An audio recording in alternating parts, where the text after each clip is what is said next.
ناظرین میں راجہ عاطف ذوالفقار آپ کی خدمت میں حاضر ہوں۔ ناظرین لگتا ہے کہ حکومت میں اور اسٹیبلشمنٹ میں کچھ سرد جنگ سی ہوتی ہوئی نظر آ رہی ہے، کچھ خلیج نظر آ رہی ہے، کچھ دونوں طرف سے ایسے اقدامات ہو رہے ہیں جس سے یہ نتیجہ نکالنا جو ہے وہ کوئی مشکل نہیں ہے کہ معاملات آپس میں ٹھیک نہیں ہیں۔ اس پر ہم بات کریں گے اور پھر ہم یہ بھی آپ کو بتائیں گے کہ جناب مریم نواز شریف صاحبہ کو کیا مرض لاحق ہے، اور پھر ہم آپ کو یہ بھی بتائیں گے کہ جناب پیپلز پارٹی جو پی ڈی ایم میں واپسی کی کوششیں کر رہی ہے وہ کہاں تک پہنچی ہیں، اور پھر جناب یہ بھی بتائیں گے کہ شہباز شریف صاحب کے ذریعے نواز شریف صاحب کو ایک پیغام پہنچایا گیا ہے، وہ کیا پیغام ہے۔ تو اس سے پہلے کہ ہم اپنے پروگرام کو آگے بڑھائیں، آپ سے گزارش ہے کہ اگر ابھی تک آپ نے ہمارا چینل سبسکرائب نہیں کیا تو اسے پلیز سبسکرائب کر لیجئے، اور ساتھ ہی بیل آئیکن بھی دبا دیجئے تاکہ جو ہی ہمارا کوئی پروگرام اپلوڈ ہوتا ہے تو اس کا نوٹیفیکیشن فوری طور پر آپ کو موصول ہو سکے۔ پروگرام کا باقاعدہ آغاز کریں گے پاکستان پیپلز پارٹی کی طرف سے جو کوششیں ہو رہی ہیں پی ڈی ایم میں واپسی کی، اگرچہ کہ وہ پی ڈی ایم سے باقاعدہ طور پہ نہیں نکلی تھی اور نہ ہی پی ڈی ایم کی جو قیادت ہے اس کی طرف سے کوئی ایسا اعلان کیا گیا، لیکن پیپلز پارٹی نے جو سینٹ کے چیئرمین کے الیکشن ہارنے کے بعد جو اپوزیشن لیڈر والی کمٹمنٹ کی خلاف ورزی کی اس کی وجہ سے، اور اس سے پہلے جو استعفوں والا معاملہ تھا اس کے حوالے سے جو رفٹ پیدا ہوئی، اس رفٹ کے نتیجے میں یہ بالکل واضح ہو گیا تھا کہ وہ اب پی ڈی ایم کا عملاً حصہ نہیں رہی، یا کم از کم فعال حصہ نہیں رہی۔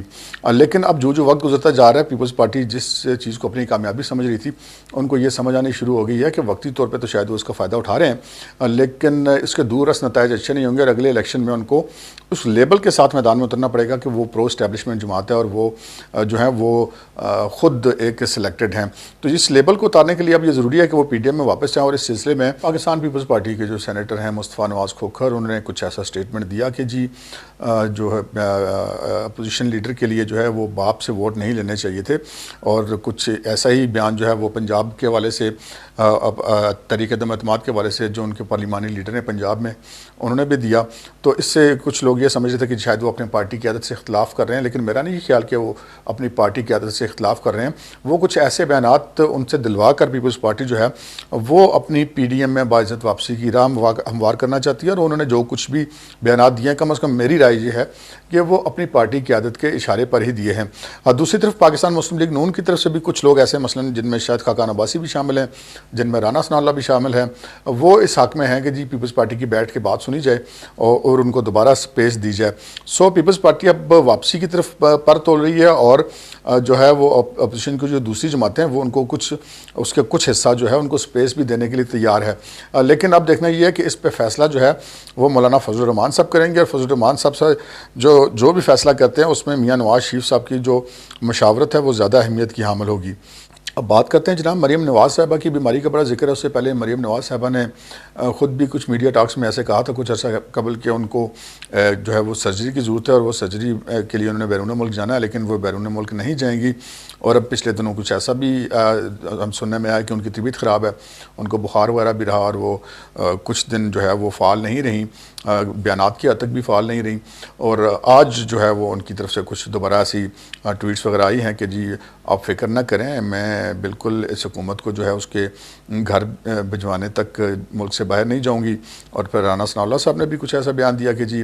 مریم نواز شریف صاحبہ نہ صرف یہ کہ باہر نہیں جائیں گی بلکہ وہ اس حکومت کا یہیں پر بیٹھ کے علاج کریں گی۔ یہ تو خیر سیاسی بیانات ہیں، لیکن ہم بات کرتے ہیں کہ ان کو بیماری کیا ہے۔ ہمیں جو سورسز سے پتہ چلا ہے کہ ان کو تھائرائڈ کا ایشو ہے، اور تھائرائڈ کے ایشو کے لیے ان کو جو ہے جب کلثوم نواز صاحبہ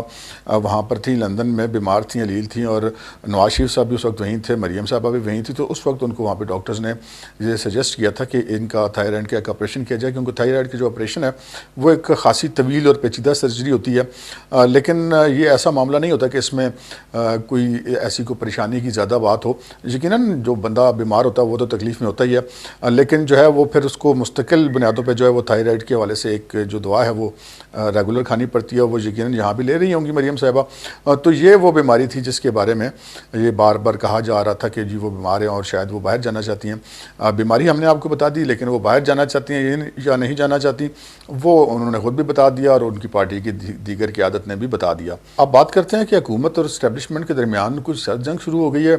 اس پر ناظرین بات اتنی سی ہے کہ جی صحافیوں کا کام ہوتا ہے حالات کا مشاہدہ کرنا، ان کی کڑیاں جوڑنا، اور اسے جو ہے وہ اپنا تجزیہ اخذ کرنا اور آپ تک پہنچانا۔ تو جو ابھی تک ہم نے دیکھا ہے کہ حکومت اور اسٹیبلشمنٹ کے دوران وہ جو کہتے ہیں نا کہ مجھ سے پہلی سی محبت میرے محبوب نہ مانگ، وہ پہلی سی محبت میں نظر نہیں آ رہی، نہ تو اس طرح فریکوینٹلی ملاقاتیں ہو رہی ہیں۔ پھر ہم نے دیکھا کہ جناب کرونا کے دوران جب وزیر اعظم صاحب کوارنٹائن تھے تو اس دوران انہوں نے جو ہے وہ 23 مارچ والی پریڈ میں شرکت نہیں کی۔ بڑے آرام سے کہا جا سکتا ہے کہ جی چونکہ وہ کوارنٹائن تھے اس وجہ سے 23 مارچ والی پریڈ میں وہ شریک نہیں ہوئے، لیکن کچھ ایسی بھی اسلام آباد میں باتیں سننے میں آ رہی ہے کہ مبینہ طور پہ وہ اس میں شرکت نہیں کرنا چاہتے تھے، اور انہوں نے تو جو ہے وہ اپنے کوارنٹائن پیریڈ کے دوران جو ہے وہ اپنی جو کچن کیبنٹ ہے یہ ترجمانوں کو بلا کر ان سے بالمشافہ بھی ملاقاتیں اور اجلاس وہ کرتے رہے، جبکہ یہ کام وہ آن لائن بھی کر سکتے تھے۔ تو اس طرح کچھ شکوک و شبہات وہاں سے پیدا ہوئے۔ دوسرا نقطہ جو قابل غور ہے وہ جہانگیر ترین کے خلاف مقدمات کا اندراج ہے۔ جہانگیر ترین صاحب کے خلاف مقدمات FIA میں درج ہوئے ہیں، اور ان کے صاحبزادے کے خلاف بھی ہیں، ان کے خاندان کی خواتین کے بھی نام ہے۔ کچھ ایسا بھی کہا جاتا ہے کہ جناب جہانگیر ترین صاحب کی خاندان کی خواتین کے اور عمران خان صاحب کے گھر کی خواتین کے درمیان بھی کچھ جو ہے وہ کھینچا تانی ہے، اس کے نتیجے میں ان خواتین کا نام دیا گیا FIR میں۔ لیکن بہرحال یہ ایک الگ پہلو ہے۔ لیکن جو جہانگیر ترین صاحب ہیں یہ وہی ہیں جن کے بارے میں سب جانتے ہیں، تمام سیاسی حلقے اس بارے میں بخوبی آگاہ ہیں کہ 2011 میں وہ کس کے کہنے پر PTI میں شامل ہوئے تھے، اور کس کے کہنے پر جناب انہوں نے اپنے جہاز اور ہیلی کاپٹر جو سارا کچھ اور وہ نوٹوں کی بوریاں وہ سارا کچھ وقف کیا تھا، اور کیسے الیکشن کے دوران اور الیکشن کے بعد وہ اراکین قومی صوبائی اسمبلی جو ہیں ان کو آزاد کو بھر بھر کر لاتے رہے، PTI کی حکومت بنواتے رہے، اس سے پہلے لوگوں کو توڑ کر PTI میں لاتے رہے۔ تو جہانگیر ترین صاحب کے خلاف مقدمات کا درج ہونا، اور مقدمات بھی ایک ایسے دائرے میں درج ہونا جو کہ براہ راست حکومت کے ماتحت ہے، وزارت داخلہ کے ماتحت ہے، FIA وہاں پہ یہ مقدمات درج ہوئے ہیں، جبکہ یہ مقدمات نیب میں بھی درج ہو سکتے تھے، لیکن چونکہ نیب براہ راست حکومت کے کم از کم آئینی طور پر ان کے کہنے میں نہیں آتا، تو پھر اس کی وجہ سے یہ راستہ اختیار کیا گیا FIA والا۔ تو اس لیے FIA کو فعال کر کے جہانگیر ترین صاحب کے خلاف مقدمات درج کیے گئے۔ اگر مقدمات درج کرنے تھے تو یہ شوگر اسکینڈل کی رپورٹ تو بہت عرصے سے آئی ہوئی تھی، پہلے یہ مقدمات کیوں نہیں درج ہوئے؟ تو اس سے ہم یہ کہہ سکتے ہیں کہ جہانگیر ترین صاحب کے خلاف یہ مقدمات درج کر کے جو ہے وہ ان کے جو مبینہ سرپرست ہیں ان کو ایک میسج کنوے کیا گیا کہ جناب پھر ایسے تو پھر ایسے ہی صحیح۔ اور پھر ہم یہ بھی دیکھتے ہیں کہ جناب FIA کے اندر جو اور بھی معاملات ایسے لائے جا رہے ہیں، اور FIA آتی ہے وزارت داخلہ کے ماتحت، اور وزیر داخلہ جناب شیخ رشید احمد صاحب ہیں۔ شیخ رشید احمد صاحب کے بارے میں تو کوئی مبینہ کا لفظ بھی کہنا مناسب نہیں ہے، وہ تو ببانگ دہل ہمیشہ کہتے رہتے ہیں کہ جناب وہ گیٹ نمبر 4 سے ان کا تعلق ہے، اور شیخ رشید احمد صاحب پہ بھی کچھ دنوں سے سنا ہے کہ یہ تلوار لٹک رہی ہے کہ کسی بھی وقت ان سے وزارت داخلہ لے لی جائے گی، اور شیخ صاحب پھر اگر ان کے آدمی ہیں اور ان کے اوپر یہ تلوار لٹکائی گئی ہے، اور شیخ صاحب خود اس کے لیے اتنے ذہنی طور پر تیار ہیں کہ انہوں نے کل اپنی ایک پریس کانفرنس میں بھی یہ بات کہی کہ جی میں تو کپتان کا کھلاڑی ہوں، ادھر لگائیں یا ادھر لگائیں۔ تو یہ بھی نظر آ رہا ہے کہ ان کے اوپر یہ تلوار ہے، اور ان کا تعلق کن کے ساتھ ہے اس سے بھی آپ اندازہ کر سکتے ہیں۔ پھر ناظرین، حکومت جہاں ایک الیکشن کمیشن میں اتنا بڑا معاملہ ہوا، سپریم کورٹ میں حکومت گئی، الیکشن کمیشن میں گئی، اسلام آباد ہائی کورٹ میں گئی، بہت کچھ معاملات ہوئے، قانونی معاملات بہت سارے ہوئے، لیکن ہمیں وفاقی وزیر قانون فروغ نسیم صاحب اس سارے پکچر میں، ساری سین میں کہیں دکھائی نہیں دے رہے۔ تو فروغ نسیم صاحب کے بارے میں بھی خود MQM کہتی ہے کہ جی ہمارے کوٹے میں وزیر نہیں بنے، یہ تو ان کے کوٹے میں وزیر بنے ہیں۔ تو ان کا اس سارے معاملے میں اس پکچر سے غائب ہونا کہ جب حکومت بہت ساری قانونی مشکلات کا شکار ہے اور حکومت کا ہی وزیر قانون جو ہے وہ سکرین سے آؤٹ ہے، تو اس سے بھی ہم یہ کہہ سکتے ہیں کہ جو ایک سرجن میں ایک یہ بھی اقدام کیا گیا ہے۔ پھر اس کے ساتھ ساتھ ہم نے یہ دیکھا کہ جو MQM ہے یا کاف لیگ ہے اور یہ جو باپ ہے، یہ تینوں جو ہیں یہ ان کے بارے میں بھی یہ کہا جاتا ہے کہ جی یہ اسٹیبلشمنٹ کے ساتھ چلنا زیادہ پسند کرتے ہیں۔ ادھر سے MQM نے وقتہ ڈالا ہوا ہے، حکومت سے شکایتوں کے پٹارے کھولے ہوئے ہیں، اوپر سے کاف لیگ والے جناب وہ چودھری شجاعت صاحب کو بھی مہنگائی بڑی یاد آنی شروع ہوئی ہے، اور پھر ضلعی صاحب کو بھی جو وہ حکومت کی جو ناقص کارکردگی ہے وہ نظر آ رہی ہے۔ تو اس سے بھی آپ کچھ اندازہ کر سکتے ہیں۔ باپ والوں نے جناب حکومت کی پارٹی ہے اور اپوزیشن لیڈر کے لیے یوسف زئی گیلانی صاحب کو ووٹ دیے ہیں، تو اس سے بھی اندازہ ہو سکتا ہے کہ جو اسٹیبلشمنٹ کے ساتھ آصف علی زرداری صاحب کے معاملات اگر ٹھیک ہیں تو اسی لیے ایسا کیا جا رہا ہے۔ اسی طرح ڈسکا الیکشن کا جو معاملہ ہے اس پہ جناب جو رپورٹ پیش کی گئی ہے سپریم کورٹ میں